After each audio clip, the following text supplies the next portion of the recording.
Hello and welcome to our last part of the videos on consumer behaviour. Of course, not the last part of the book is very large. So this is chapter 10 and it's about the importance of the family as a social construct and how we use it within consumer behaviour.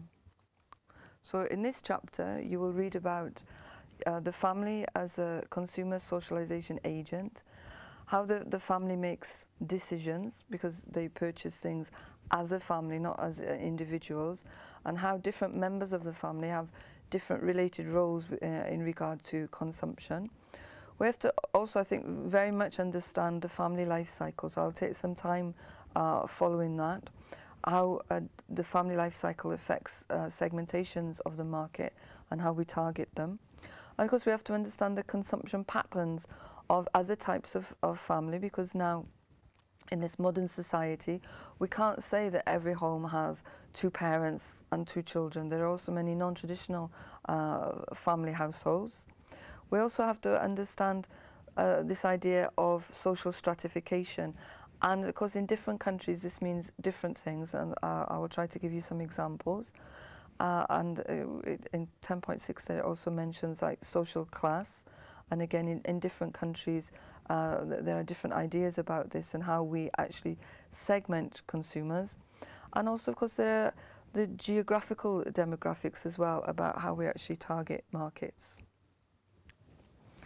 And so we see an opening vignette of some different advertising showing different family environments. So at the top left there, we know these people are newly married. The top right as well, it's sort of young people together.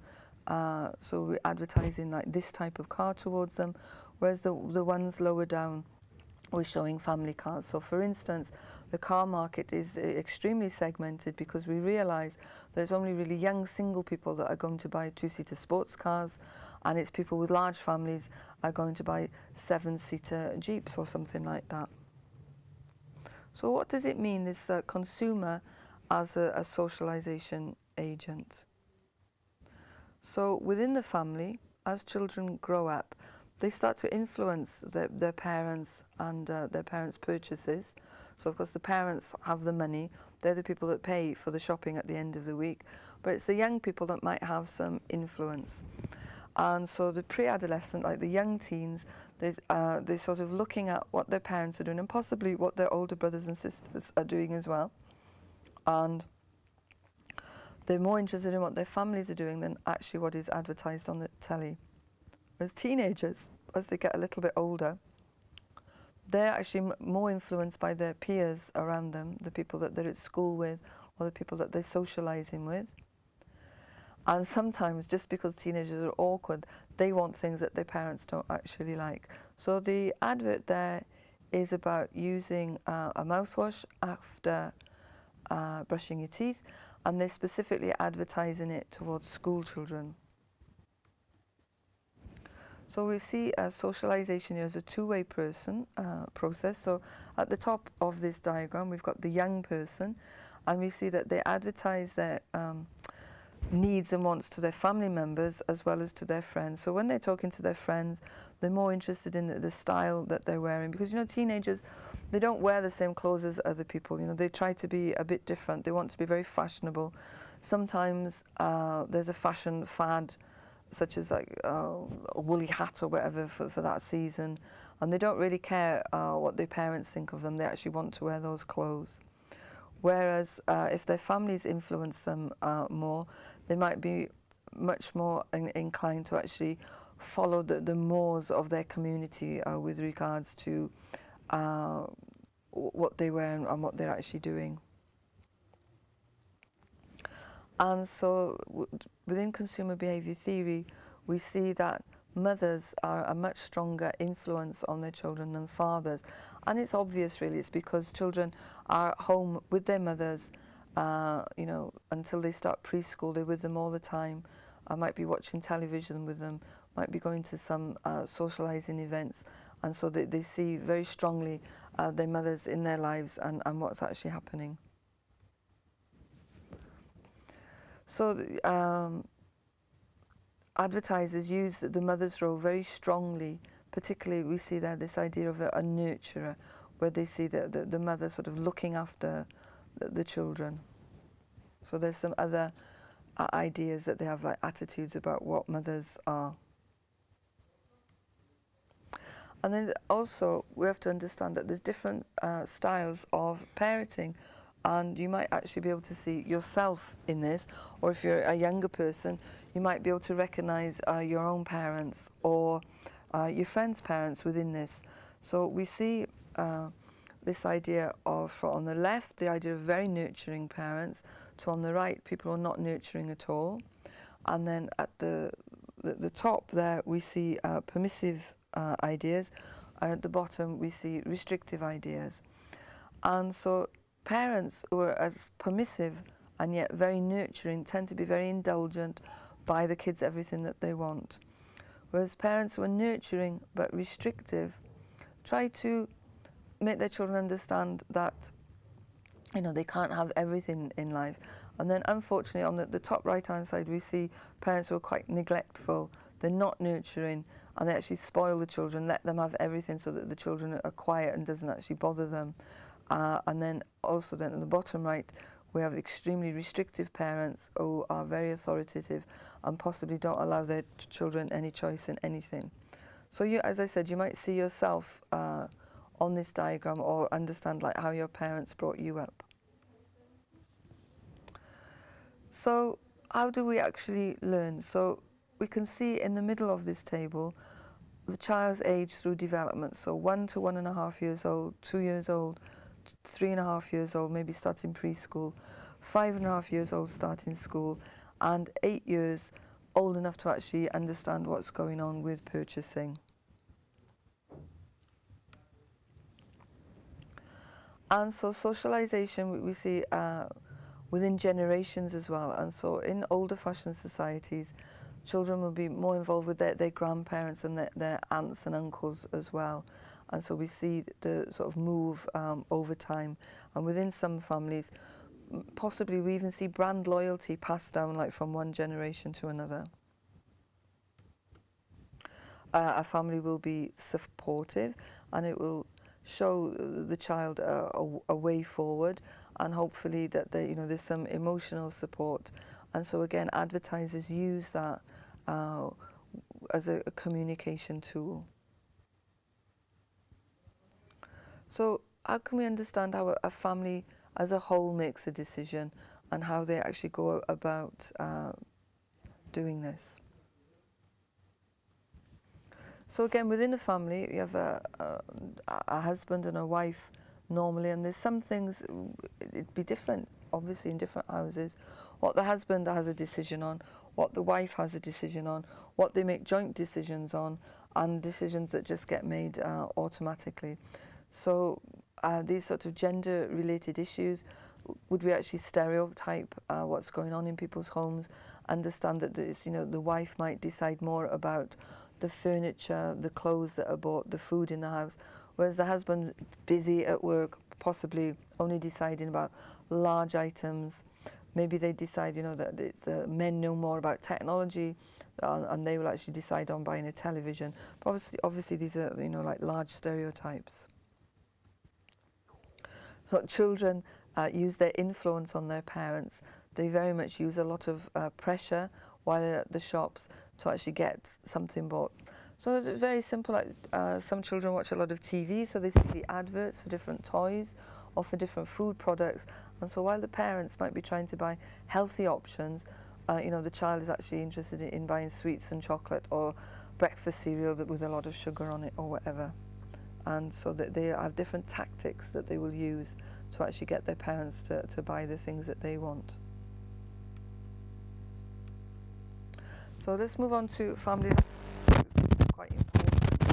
And so we have to understand that there's very distinct segments as people grow older, and the advertisers will then try to home in on this. So after leaving university, young people in some cultures will actually live on their own or with other young people, and are seen as having a lot of spare cash, because after they've paid their rent and their other bills, they don't have any responsibilities. And so we see them as the buyers of technology, the buyers of music, the buyers of fashion. Because, you know, once they're involved in a relationship and start living with somebody, whether that's married or not, they have different sets of responsibilities. Ne oldu? Bozdun gene. Yok. Ses var mı şu an yukarıda? Var mı? Oo. Ne oldu peki? Sesi yani vurdu ondan dolayı çok az gelmeye başladı. Aa.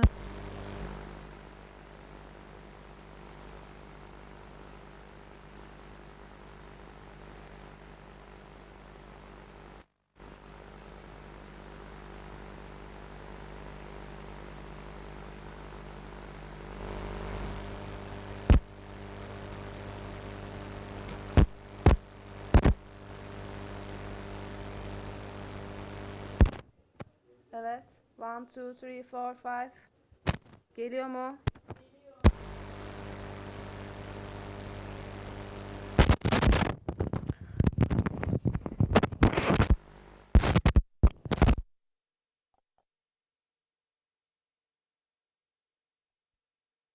Hayır hayır orayı alacağız. 1, 2, 3, 4, 5, 6, 7. Tamam. Yok tamamdır ama nereden kaldığını... Do you remember? Maybe one slide. Yes. Bugün bu mikrofon sorununu yaşamaktan bir hal oldum ya.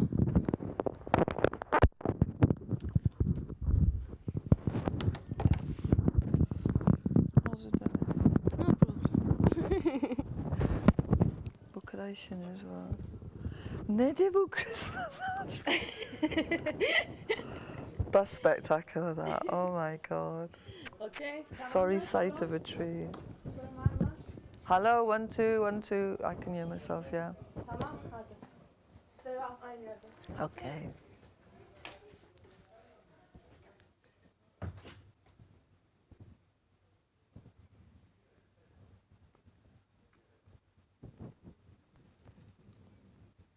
Okay.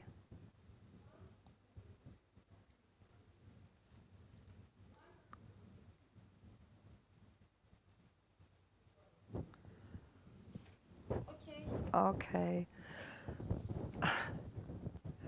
So children's influence on their parents. Children use a lot of tactics in order to get their parents to buy what they want. And a lot of this is pressure, particularly at the shops. You might have seen small children badgering their parents to buy them certain sweets or certain toys. And this is generally because as they're watching cartoons on TV, they watch the advertisements in the breaks and that they see these different items, or they're particularly keen on a particular Disney character or whatever, you know, and they want the things that are associated, the t-shirts, the shoes, something. And so we often see children as quite influential on their parents' choices.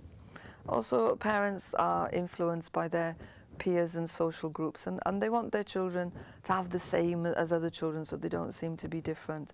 So this pressure works well in terms of that.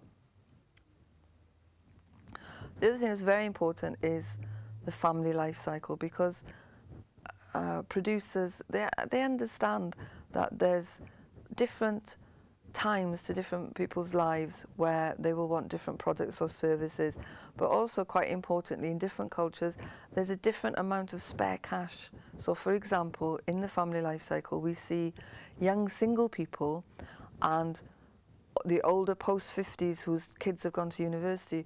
We see those people as having a lot more potential cash to spend on different items, and for obvious reasons, but we'll go through them anyway. So young people after university, they start a good job, but they don't have any responsibility. So whether they live on their own or with their parents, or with other young people. After paying their rent and their bills, they have a lot of disposable income. And so we see young people as the main purchasers of music, sports cars, fashion, these type of items. Once people are actually in a relationship and are living together, they have less spare cash because they want to look after themselves. Maybe they're saving up to buy a house or whatever. And so they don't have that spare cash that they had when they were single. And of course, once they become parents, they're buying different things because you know, they'll be buying baby items, then they'll be buying children's items, but what they won't be buying is things for themselves because they won't actually be able to afford to. And so, as I said, then we move on to post-parenthood, and again, this is very cultural. So for example, in the UK, people in their 40s and 50s, their children go to university, those children tend to not come back to live at home, and so they're on their own. Their house is large. Sometimes they change their house for a smaller model, but they then start to purchase more expensive holidays. They start buying fashion items, or they buy cars because they've got more spare cash again, until they become elderly, when their needs are actually quite different, and they might want to spend that spare money on care or items to make their lives more comfortable. So every actual part of life has a different buying attitudes, a buying process going on. And also we have to understand that there are non-traditional families as well. So whereas in most cultures we accept that there's a mother and a father and there's some children, in other parts of the world we have to understand that you know, families are actually quite different to that. So these days we find that there are families with no children, and that might be for specific reasons, or people decide to have children much later on in life. It can be seen particularly in the UK that people are having babies later on in life and they're choosing not to get married at all. In the West also we see high rates of divorce, and so we have a lot of single parents. And again, in the UK, what we're seeing now is this idea of children after university returning to live in their parents' homes because they can't actually afford to buy their own house.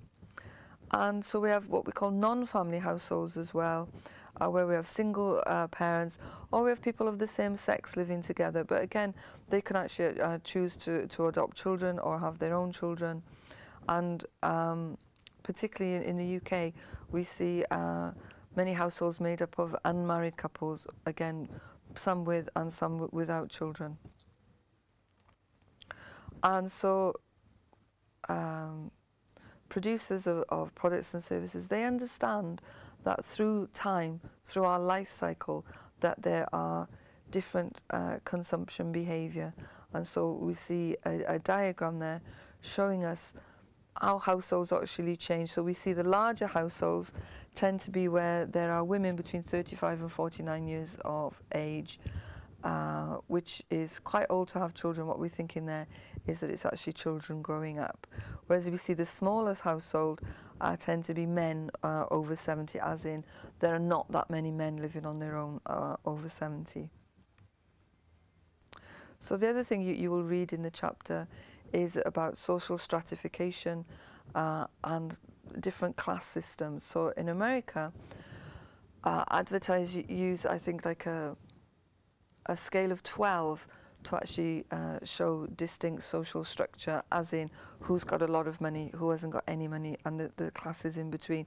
Now, Britain is a very old country, and it has a very strong class system that we tend to just split into three, as in working class people, middle class people, or we say are professionals such as teachers, lawyers, this type of thing, doctors, and then upper class, where funnily enough doesn't actually mean that they have a lot of money. They might be lord whatever, lady whatever, and live in very large houses, but it doesn't actually mean that they have the money to match that, because over the years this money has actually gone out of the family. And I think in places like India as well, they have a very strong class system about where people fit.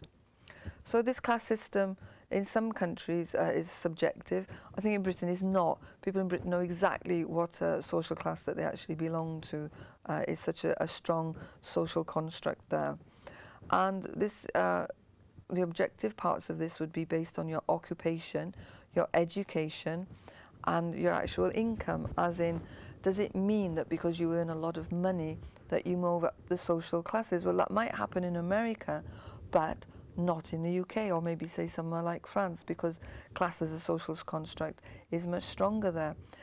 It would have possibly meant years ago in the UK, say in the 1950s, 60s, 70s, up to the 80s, if you were university educated, that you would then be considered to be middle class. But what we have now is a return to the private system of education, so it's very difficult for working class people to actually move up and be educated.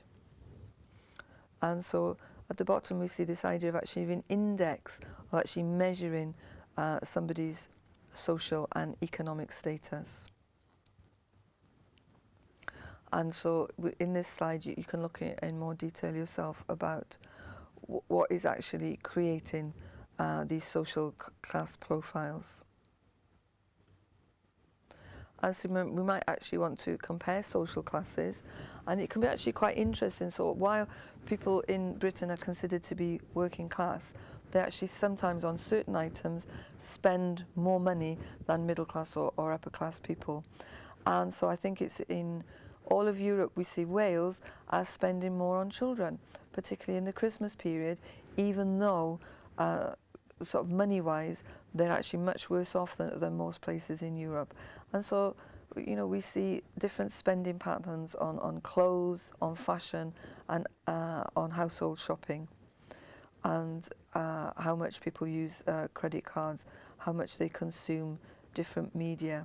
So the discussion question there is should people in marketing worry that people are becoming worse off, which in Britain they are. You know, people are actually finding it much more difficult to get by every week, and how is that affecting consumption patterns? So what we see in the UK at the moment is certain supermarket chains are actually struggling. Consumers are finding them more expensive, and so we've seen a move in the UK to the much cheaper German supermarkets of Aldi and Lidl, and away from the luxury supermarkets and more average supermarkets. So it is an important issue. So also, what do we need to understand about demographics in terms of geography? Because obviously in certain parts of the world, you know, you sell different items. In a cold country, you can sell warm coats, but in hot Mediterranean climes, it's much more difficult to sell that type of product. Okay, thank you. That's the end. Bye-bye.